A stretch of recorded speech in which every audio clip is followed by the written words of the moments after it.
오늘은 부활 생명이라는 말씀을 가지고 하나님 말씀 생각해 보도록 하겠습니다. 본문은 요한복음 11장 전체를 대상으로 하면서 25절, 26절 말씀을 핵심으로 하겠습니다. 주제는 부활 생명은 그리스도이시다. 부활 생명은 그리스도이시다. 우리 유명 구절제 25절, 26절 보겠습니다. 예수께서 이르시되 나는 부활이요 생명이니 나를 믿는 자는 죽어도 살겠고 무릇 살아서 나를 믿는 자는 영원히 죽지 아니하니 이것을 내가 믿느냐. 자, 예수님이 말씀하신 나는 부활이요 생명이다. 부활 생명은 예수입니다. 예수님이 나는 누구다 하는 자기 자신에 대해서 당신에 대해서 말씀하시는 거예요. 이거 자기 계시라고 하는데 그 중에 아주 유명한 말씀이죠. 나는 부활이요 생명이다. 부활 생명은 예수 그리스도이시다 하는 말씀이 되겠습니다. 다시 말씀드리면 이 생명이라고 하는 것은 본래가 생명나무가 있었던 에덴 동산, 그게 생명의 땅이었습니다. 그런데 거기서 하나님 말씀을 어기고 죄를 지음으로 말미암아서 쫓겨났죠. 그래서 생명으로부터 분리되었습니다. 그래서 다시 이 생명을 회복해 주는 그 결정적인 사건이 이제 십자가에서 죄를 해결하고 그다음에 부활의 생명을 통해서 이것이 이루어지는 것이 되겠습니다. 그래서 예수님께서 십자가에 주시고 부활하심으로 말미암아서 우리에게 부활의 생명이 되심으로 그리스도 안에 있는 자는, 그리스도를 모신 자는 이제 에덴을 회복하는데 이 땅에서 에덴을 회복하고 영원한 에덴을 회복하고, 그러니까 에덴이 바로 하나님의 나라죠. 하나님의 나라를 이 땅에서 생명의 나라인 하나님의 나라를 회복하고 그다음에 영원한 하나님의 나라를 회복한다. 그 길이 예수 그리스도이시다. 왜냐하면 예수님이 부활이요 생명이시기 때문이다 하는 말씀이 되겠습니다. 그러면 우리가 이 땅에서 이 부활의 생명 하나님의 나라를 경험하고 누리고 또 영원한 하나님의 세계를 우리가 기대하면서 살아야 되는데 어떻게 하면 될 것인지 오늘은 이것에 대해서 7가지로 나누어서 이렇게 생각을 해보도록 하겠습니다. 주로 제가 이제 보통 2가지 이렇게 말씀드립니다. 오늘은 7가지 쭉쭉 이렇게 말씀드리도록 하겠습니다. 첫 번째가 기도가 이루어지지 않는 것은 더 큰 하나님의 계획이 있다는 것을 우리가 믿어야 된다는 것입니다. 기도가 우리의 삶 속에서 기도가 이루어지지 않고 있다. 어떤 기도를 했는데 안 이루어진다면 더 큰 하나님의 계획, 지금 주시지 않는다면 더 큰 하나님의 계획이 있다 하는 것이죠. 이제 우리가 보통 시냇물이 흐를 때 시냇물을 막는 것이 쉽습니다. 금방 막을 수 있습니다. 그러나 그 수준은 별로입니다. 근데 시냇물보다 훨씬 크게 댐을 막는다 할 때는 긴 시간이 걸리고 막는데도 긴 시간이 걸리고 거기에 물을 채우는데도 많은 물이 필요합니다. 많은 노동력과 많은 투자와 많은 시간이 걸립니다.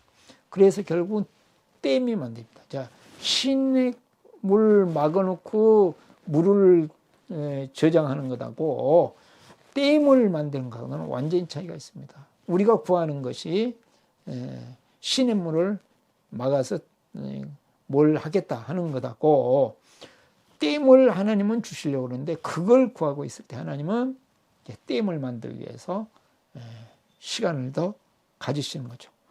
자, 오늘 3절 말씀을 보시면 그렇습니다. 이에 그 누이들이 예수께 사람을 보내어 이르되 주여 보시옵소서 사랑하시는 자가 병들었나이다. 지금 나사로가 병들었다는 것을 마르다와 마리아가 이제 예수님께 소식을 알렸습니다. 4절 예수께서 들으시고 이르시되 이 병은 죽을 병이 아니라 하나님의 영광을 위하며 하나님의 아들이 이로 말미암아 영광을 받게 하려 함이라 하시더라. 하나님의 영광이 드러나고 하나님의 아들이 영광이 드러나는 이 엄청난 사건이 앞으로 될 것이다. 지금 실제적으로 사실은 현상은 죽을 병이 든 겁니다. 그런데 이것을 통하여 우리 예수님께서는 더 크고 놀라운 일을 이루실 것이다. 예수께서 본래 마르다와 그 동생 나사로를 사랑하시더니 예수께서 사랑하셨고 나사로가 병들었다함을 들으시고 그 계시성이 이틀을 더 유하시고 지금 심각하게 죽어가고 있는 병이 걸렸습니다. 한시라도 빨리 가셔야 되고 지금 말씀을 하시든지 여기서 치료하시든지 하셔야 되는데 예수님은 전혀 아무런 일도 아니하시고 이틀을 계십니다. 여러분 이틀이라는 시간이 짧으면 짧고 길면 길습니다. 근데 지금 막 죽음이 왔다 갔다 하는 이 순간 그 한 시간이라는 것은 엄청난 게 아니죠. 하루라는 것은 어마어마하죠. 근데 이틀이나 그냥 머물러 계시면서 소식을 듣고도 이제 천천히 그 소식을 알리러 오는 동안에도 시간이 걸렸죠. 그 다음에 예수님이 이틀 더 머무르셨죠. 그리고 이제 천천히 지금 가시려고 하는 거죠. 그래서 나중에 예수님께서 이제 죽었던 나사로를 살리시는데 죽은 이후에 나흘째 되던 때 예수님이 살리십니다. 그동안에 지금 벌어진 일이라는 것은 예수님 쪽에서는 아무 일도 안 하셨고 마르다와 마리아의 입장에서 보면 그냥 오빠가 평범하게 하나님 앞에 그렇게 예수님께 은혜를 구하고 능력을 구했지만 어떤 일도 일어나지 않고 그냥 다른 사람들과 똑같이 일이 진행되고 말았습니다. 그러니까 우리가 기대했던 일들이 기도해도 이루어지지 않을 때 우리는 이루어지지 않았다 실망하고 좌절하기 쉽습니다. 그런데 거기에는 반드시 더 큰 하나님의 계획이 있구나 하는 것을 우리가 알아야 된다. 그럴 때에 우리는 부활의 생명이 그리스도이심을 이 하나님의 놀라운 세계를 오히려 더 경험하고 누릴 수 있다. 그래서 지금까지 가졌던 믿음을 가지고 구했던 것을 더 큰 믿음을 가지고 내가 믿음을 키우는데 더 열심을 내고 집중할 때 그것이 오히려 하나님의 더 큰 계획을 받을 만한 그릇이 준비되어져 있는 그런 기간이 된다 하는 말씀이 되겠습니다. 두 번째는 기도 응답은 믿음을 갖도록 하려는 것이다. 하나님께서 우리에게 기도 응답을 주십니다. 그러면 그걸 가지고 내가 자랑하고 내가 뭐 된 것처럼 생각하고 그러라는 것이 아니라 더 큰 믿음을 갖고 더 신뢰하고 주님을 사랑하고 주님과의 관계를 더 아름답게 맺게 하려는 것이다 하는 말씀이 되겠습니다. 자, 14절 보시면 이에 예수께서 밝히 이르시되 나사로가 죽었느니라 내가 거기 있지 아니한 것을 너희를 위하여 기뻐하는 이는 너희로 믿게 하려 함이라 했습니다. 예수님께서 이 말씀을 하신 다음에 그가 자고 있다. 자 가자 그러시거든요. 깨우면 되겠습니다. 그러니까 예수님께서 분명히 말씀해 그가 죽었다 이미 죽었는데 지금 가자 그럽니다. 그럼 뭐 하시겠다는 것이요? 살리시겠다는 거죠. 자, 내가 거기에 있지 않은 것, 그냥 죽게 놔뒀던 것, 그것을 내가 오히려 기뻐한다. 왜냐하면 너희가 이것을 통해서 무엇을 갖는? 믿음. 예수님이 부활 생명이신 것을 믿도록 하려고 하는 것이다. 이 사건을 통해서 죽었던 나사로가 살려는 의학적으로 인간적으로 절대로 불가능한 일이 이루어지는 것을 보면서 너희는 예수님이 하나님의 아들이시고 우리의 구주이시고 우리에게 생명을 주시고 오늘 또 풍성한 생명을 경험하게 하실 수 있는 분이라는 것을 믿도록 하려는 것이다. 그래서 하나님께서 예수님께서 결국 나사로를 살리는데 이 나사로를 살리시면서 주시고자 하는 메시지는 뭡니까? 나사로를 살렸다. 그걸로 그치는 것이 아니고 그것을 통해서 예수님을 믿으면 예수님을 주인으로 섬기면 나의 모든 삶은 생명으로 변화되고 영혼으로 변화되고 나는 영원한 생명을 누릴 수 있는 자가 되는구나. 하나님의 세계를 누릴 수 있는 자가 되는구나 하는 믿음을 갖게 하시려는 것이었다 하는 말씀이 되겠습니다. 그래서 나도 믿고 또한 다른 사람도 믿도록 하기 위하여 이제 예수님이 구주 되시고 주인 되심 오늘 또 부활의 생명으로 우리의 삶에 활동하시고 함께 하시고 동행하시고 인도하시는 분이신 것을 믿고 그 다음에 영원한 하나님의 생명의 나라를 소망하며 살도록 믿게 만드시려고 하나님 예수님께서는 우리의 기도에 응답하신다 하는 것이 되겠습니다. 세 번째는 기도는 우리의 한계를 뛰어넘는 것입니다. 기도를 할 때 우리가 가지고 있는 인간의 어떤 한계가 있습니다. 그것을 뛰어넘어요. 그러니까 기도하는 거죠. 그 안에 있으면 기도하지 않아도 다 이루어지는 거잖아요. 그러나 그것을 뛰어넘는 것이다 하는 것이 이제 했습니다. 자, 20절에 마르다는 예수께서 오신다는 말을 듣고 곧 나가 맞이하되 마리아는 집에 앉았더라. 예수님이 드디어 이제 마르다가 살고 있는 집에 가까이 그 마을에 오셨습니다. 입구에 오신다는 소리를 듣고 맞으려 나갔습니다. 20절 마르다가 예수께 여쭤되 주께서 여기 계셨더라면 내 오라버니 죽지 아니하겠나이다. 믿음 좋죠. 죽을 나사로가 죽지 아니하겠나이다. 근데 그 믿음, 그 한계입니다. 인간이 지금 마르다가 가지고 있는 믿음의 한계. 죽지 않았을 텐데요. 그거 아쉬워하는 거예요. 근데 오빠가 죽었네요. 오라버니가 죽었네요. 그때 22절. 그러나 나는 이제라도 주께서 무엇이든지 하나님께 구하시는 것은 하나님 주실 줄을 아나이다. 지금도 필요하면 무엇이든지 주실 수 있는 것을 압니다. 그때 예수님께서 24절 내 오라비가 다시 살아나리라. 다시 살아날 것이다 하고 선포하십니다. 뭘 주냐면 너희한테 필요한 위로를 준다든지 그 정도가 아니고 지금 죽어있는 나사로가 살아나는 일이 있을 것이다. 이렇게 말씀하시죠. 그랬더니 24절에 마르다가 이르되 마지막 날 부활 때는 다시 살아날 줄 내가 아나이다. 네, 그러면요. 맞습니다. 마지막 날 부활할 때 그때 우리 오라버니가 살아나겠죠. 예수님은 뭐라고 말씀하십니까? 지금 살아날 것이다 말씀을. 그러니까 믿음을 가지고 있었어요. 마르다가 믿음이 없었던 게 아니에요. 계셨더라면 살아날 것입니다. 믿음도 가지고. 지금 또 예수님께서 또 무엇인가를 주실 수 있습니다. 그것도 믿었어요. 그 다음에 부활의 때에도 살아날 겁니다. 그러나 지금 살아날 것. 지금 내 삶의 현장에 지금 살고 있는 현장에 부활의 생명이 임할 것은 믿지 못했어요. 인간이 가지고 있는 우리의 믿음이 가지고 있는 한계를 뛰어넘 우리가 기도하면서는 우리가 가지고 있는 이 한계를 뛰어넘는다. 내가 가지고 있는 믿음의 한계를 뛰어넘어서 얼마든지 주님은 오늘 또 생명의 역사를 이루십니다. 그때에 어떤 일이 벌어져요? 하나님의 놀라운 세계를 경험할 수 있다. 부활의 능력이 오늘 또 임하는 것을 오늘 우리의 삶에 임하는 것을 경험할 수 있다. 그런 말씀이 되겠습니다. 그 다음에 네 번째로 생명의 사랑은 불쌍히 여기는 마음에서 출발합니다. 하는 것이요. 지금 이제 또 마르다하고 마리아하고 또 만나서 대화하시고 그러시면서 결국은 이제 무덤으로 가십니다. 그때에 33절 보시면 예수께서 그가 우는 것과 또 함께 온 유대인들이 우는 것을 보시고 마리아가 울고 또 다른 사람들이 울고 막 그런 것을 보시고 심령이 비통히 여기시고 불쌍히 여기사 마음에 비통히 여기시고 그 다음에 불쌍히 여기셨다. 자, 살려주는 부활 생명의 사랑은 불쌍히는 우리가 다른 사람들과의 관계 속에서도 그 사람을 향하는 생명의 사랑이 무엇이냐? 불쌍히 여기는 마음이다. 부활의 생명이 역사하는 곳은 사랑이 있는 곳에 부활의 생명이 역사합니다. 그 생명의 사랑, 생명이 역사하는 사랑은 무엇에서 출발하느냐? 불쌍히 여기는 마음에서 출발한다.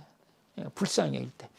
그러니까 불쌍히 여기는 마음은 율법의 사랑이 아닙니다. 윤리의 사랑이 아닙니다. 계산적인 사랑이 아닙니다. 옳고 그름을 뛰어넘는 사랑이 불쌍히 여기는 거거든요. 그냥 사랑하는 거죠. 무조건적인 사랑입니다. 조건을 뛰어넘는 하나님의 사랑의 근본에는 불쌍히라는 말이 있습니다. 생명, 하나님 나라의 사랑은 무슨 사랑이냐? 불쌍히 여기는 사랑입니다. 아가페 사랑이 무엇입니까? 불쌍히 여기는 사랑입니다. 불쌍히 여기는 사랑, 십자가의 사랑은 무슨 사랑입니까? 불쌍히 여기는 사랑입니다. 자, 정죄하는 사랑이 아니고 불쌍히 여기는 마음을 가졌을 때 그것에 나에게도 부활의 생명이 임하고 상대방에게도 부활의 생명이 임하고 모든 것을 불쌍히 여기는 것에 그래서 우리가 계속 구해야 될 건 하나님의 나라가 정말 우리의 삶에 이루어지고 부활의 생명이 오늘 우리의 삶에 경험되어지고 우리를 통해서 부활의 생명이 흘러가도록 하기 위해서 우리가 가져야 될 가장 기본적인 마음은 불쌍히 여기는 마음입니다. 생명의 사랑의 마음을 가져야 되는데 그것은 불쌍한 마음을 가질 때 죽은 나사로가 살아나듯이 생명의 역사가 오늘 또 나타난다 하는 말씀이 되겠습니다. 그 불쌍한 여기는 마음이 그 다음에 어떻게 표현되냐. 34절 이르시되 그를 어디 두었냐 하시되 주여 와서 보옵소서 하니 35절 예수께서 눈물을 흘리시더라. 예수님이 불쌍히 여기시고 그 다음에 눈물을 흘리십니다. 눈물의 사랑, 불쌍히 여기는 사랑, 이 사랑에 불쌍히 여기고 눈물을 흘려주는 이 사랑에 부활의 생명의 역사가 있다 하는 말씀이 되겠습니다. 그 다음에 다섯 번째는 자기 계산을 내려는 훈련을 합니다. 사람마다 자기 기준이 있고 자기 방법이 있기 때문에 그 기준과 자기 경험과 자기 지식과 또 자기 방법에 의해서 모든 것을 하고 싶어하는 경향이 있습니다. 그런데 그것을 내려놓을 때 오늘 부활의 위대한 역사가 부활의 생명이 예수 그리스도이신 것을 우리는 경험할 수 있다 하는 말씀이 되겠습니다. 39절은 예수께서 이르시되 돌을 옮겨 놓으라. 지금 무덤 속에 들어갔고 유대인은 굴로 굴을 파서 거기에다가 시체를 안장하기 때문에 그 굴문을 닫아 놓거든요.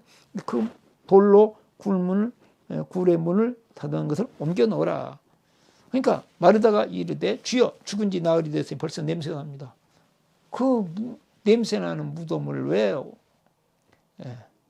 아직도 다시 살아나는 말씀에도 아직도 아니 이런 상태인데 사실이 도대체 이거는 예수의 말씀을 받아들일 수 없는 사실이 눈앞에서 지금 생생하게 펼쳐지고 있습니다.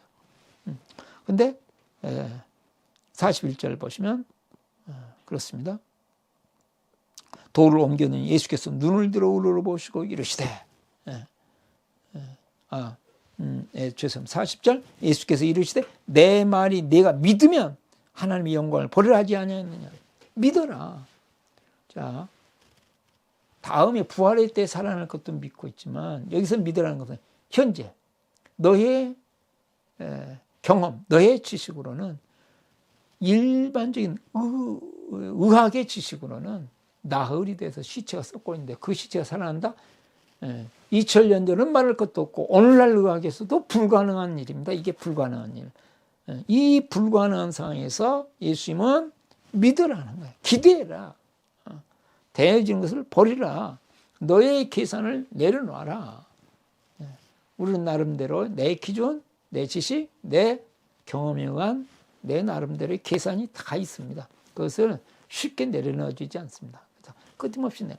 예수님이 직접 말씀하셨고 가셔서 벌써 우시고 불쌍히 여기시고 돌을 옮겨 놓으라 말씀하시고 그럼 뭘 할 것인가 기대를 해야 될 텐데 그래도 현상이 나타나는 지금 상황이 도대체 받아들일 수 없으니까 아닙니다.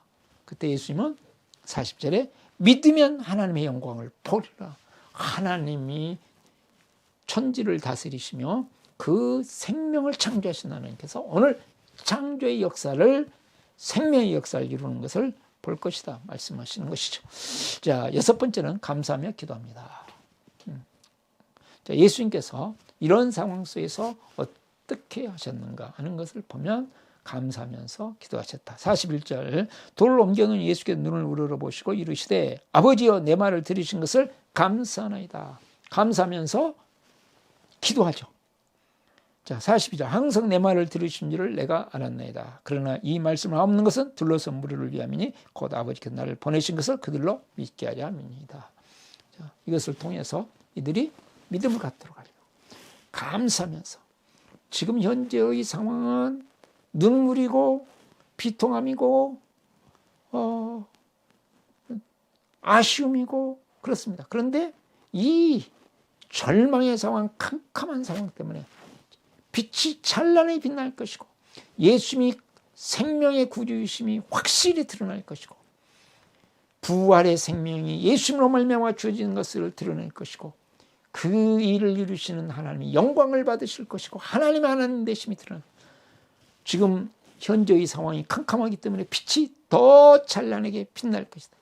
그리고 사람들이 그것을 통해서 예수님이 부활의 주님이신 것을, 부활의 생명이 예수 그리스도이신 것을 믿게 될 것입니다. 그래서 감사하면서 지금 기도하는 것입니다. 하나님께서 주신 약속을 보자. 그 약속이 이루어질 것을 믿고 감사하면서 기도할 때 오늘도 우리의 삶에 캄캄한 가운데 빛이 비칠 것이고 죽어있는 상황이 오히려 생명으로 바뀌면서 사람들에게 하나님의 하나님 되심을 드러내고 예수님이 부활의 생명이 되심을 드러낼 것이다. 그래서 우리는 감사하며 기도하는 훈련을 계속하는 것이죠. 마지막 7번째, 부활은 체험이요 기대입니다. 부활은 오늘 체험하는 것이고 끊임없이 기대하면서 영원토록 기대하는, 오늘 체험해야 확실히 다음에 미래에 올 부활이 오늘 믿어집니다. 그래서 부활은 오늘 체험하는 것이고 내일을 기대하는 것입니다. 43절, 이 말씀을 하시고 큰 소리로 나사로야 나오라. 우리 예수님이 나사로야 나와서 이제 부르십니다. 그랬더니 44절, 죽은 자가 수석을 배로 동인 채로 나오는데 그 얼굴은 수건에 쌓였더라. 예수께서 이르시되 풀어놓아 다니게 하라 하시니라. 제대로 체험해요. 예수님이 부활이요 생명이신 것을 생생하게 말씀으로만 하시는 게 아니고 실제적으로 죽음, 나흘이나 죽음의 세력이 잡고 있었는데 그 죽음의 세력이 떠나가 버리고 나사로의 귀가 열려서 듣고 죽음의 세력이 떠나면서 나사로가 그 주님의 말씀에 나오라는 말씀에 순종하여 나와버리는 역사가 나타났다. 부활을 나사로가 체험하고 마르다가 체험하고 마리아가 체험하고 주위에 있는 많은 사람들이 체험하고, 아, 주님의 말씀은 부활이구나. 주님의 말씀은 생명이구나. 예수 그리스도는 오늘도 생명으로 역사하시는 분이구나. 저 예수님을 믿음으로 부여잡고 예수님의 말씀을 따라 살아가면 앞으로 내 인생도 죽음이 생명으로, 어둠이 빛으로 변화되겠구나 하는 믿음이 생기죠. 체험하면 우리는 두 가지입니다. 하나는 증언하게 되어지고, 체험하면 다음 앞으로 다가오는 미래를 기대하게 됩니다. 이것이 부활신앙입니다. 자, 부활의 생명은 예수 그리스도이시다. 예수 그리스도가 오늘도 그리스도의 말씀 안에 있는 사람, 말씀을 품고 사는 사람, 말씀의 약속을 믿음으로 붙잡고 사는 사람에게 오늘도 부활의 생명이 나타나면서 하나님의 나라를 경험하게 하시고 하나님의 나라를 이루어 갑니다. 예수님께서는 오늘도 부활의 영으로 우리 안에 계시고 우리와 함께 계시면서 부활의 생명을 주기를 원하시고 이 생명으로 말미암아서 어두운 이 세상에 하나님의 영광을 드러내고 생명의 나라 천국을 보여주기를 원하십니다. 일주일 동안 살면서 부활하신 주님과 함께 동행하시고 경험하시고 찬양하시고 감사하는 축복이 있기를 바랍니다. 기도하겠습니다. 은혜가 많으시고 사랑이 많으신 하나님 아버지, 우리 예수님이 부활 생명이 되신 것을 감사합니다.